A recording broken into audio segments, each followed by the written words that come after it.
తెలంగాణ ప్రయోజనాల కోసం ఎన్నిసార్లైనా ఢిల్లీకి వెళ్తానన్నారు సీఎం రేవంత్ రెడ్డి. ఇతరుల మాదిరిగా పైరవీల కోసమో కేసుల నుంచి బయటపడటం కోసమో కాదని మండిపడ్డారు. బిర్లా కూతురు వివాహానికి హాజరు కావాలి అని చెప్పి నేను ఉత్తమ్ కుమార్ రెడ్డి గారు ఢిల్లీకి వెళ్తున్నాము. మంత్రులు ఎవరైనా ఉంటే రేపు అపాయింట్మెంట్స్ ఒకవేళ దొరికితే అందుబాటులో ఉన్న ఎంపీలు అందుబాటులో ఉన్న మంత్రులము ఆయా కేంద్ర మంత్రులను కలిసి రాష్ట్రానికి రావాల్సిన నిధులను అనుమతులను రాబట్టుకోవడానికి ప్రయత్నం చేస్తాము. హరాజ్ పాట వాడినట్టు 26సారి 27సారి 28సారి అని ఇట్లా హరాజ్ పాటలు వాడుతారు.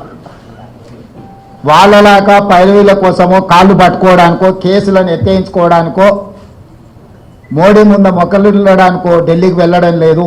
నిధులు అనుమతులను తెచ్చుకోవడానికే మేము ఢిల్లీ పర్యటన చేస్తున్నాము. ఎవరి కాల్లో పట్టుకోవడానికో కేసుల నుంచి తప్పించుకోవడానికో గవర్నర్ నుంచి అనుమతి ఇవ్వకుండా ఆపుకోవడానికో మా ప్రయత్నం కాదు. మన హక్కుల కోసం మనం ఢిల్లీలో పర్యటించాలి, కేంద్ర ప్రభుత్వాన్ని కలవాలి, కేంద్ర ప్రభుత్వం నుంచి నిధులు తెచ్చుకోవాలి. ఇది భారతీయ జనతా పార్టీ ట్రెజరీ నుంచి ఇవ్వడం లేదు. ప్రాజెక్టులు బీఆర్ఎస్ అదానికి ఇచ్చి అదానితో అంటగాగి అదాని దగ్గర కమిషన్లు మెక్కి కేసీఆర్ లాగా అదాని నుంచి అప్పనంగా నిధులు మా కుటుంబానికి కొట్టేయాలి. ఇన్ని ప్రాజెక్టులు ఇచ్చిండు. ఈ ప్రాజెక్టులు అన్ని ఇచ్చినందుకు కేటీఆర్ను ప్రాసిక్యూట్ చేయాలనా, విచారణ చేయండి మీకు దమ్ము ఉంటాయని వాళ్ళు సవాల్ విసిరినందుకే కదా.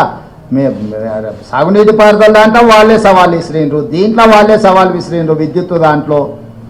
ఇప్పుడు కూడా మిగతా దాంట్లో కూడా నన్ను పోలీస్ స్టేషన్లో పెట్టమని ఆయన్నే అడుగుతున్నాడు.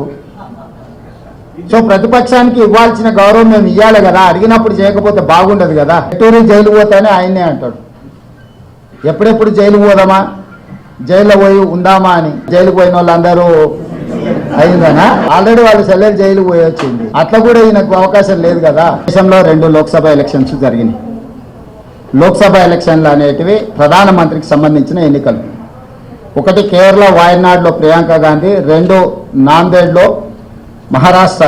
మహారాష్ట్ర మేము గెలిచినామని గొప్పలు చెప్పుకొని జబ్బలు జరుచుకుంటున్నాడు కిషన్ రెడ్డి. అక్కడ ఈ 2 పార్లమెంట్లల్లో నరేంద్ర మోడీని ఓడించి అక్కడి ప్రజలు రాహుల్ గాంధీ నాయకత్వాన్ని, మల్లికార్జున్ ఖర్గే నాయకత్వాన్ని బలపరిచిండ్రు. మహారాష్ట్రలో మీ ప్రభుత్వం ఉంది, మీ ప్రభుత్వం ఏర్పడ్డది. జార్ఖండ్లో మా ప్రభుత్వం ఉంది, మా ప్రభుత్వం ఏర్పడ్డది. మహారాష్ట్రలో మీకు కొన్ని సీట్లు పెరిగినాయి, జార్ఖండ్లో మాకు కొన్ని సీట్లు పెరిగినాయి. ఇందులో ఏందుంది గొప్ప? ఎందుకు సంబరాలు చేసుకుంటున్నారో నాకైతే అర్థం కాలే. సైకో రామ్ అంటే తెలుసు కదా, అంతే. ఇక ఆయన పరిస్థితి ఆయనకే అర్థం కావట్లేదు. ఆయన పక్కలో ఉన్న వాళ్ళే పక్కకు వచ్చి ఫోన్ చేస్తారు, అన్న ఇది పిచ్చిలేసినట్టుంది, ఎన్నిదో మాట్లాడుతుండు. కాబట్టి ఇప్పటి నుంచి సైకో రామ్ అని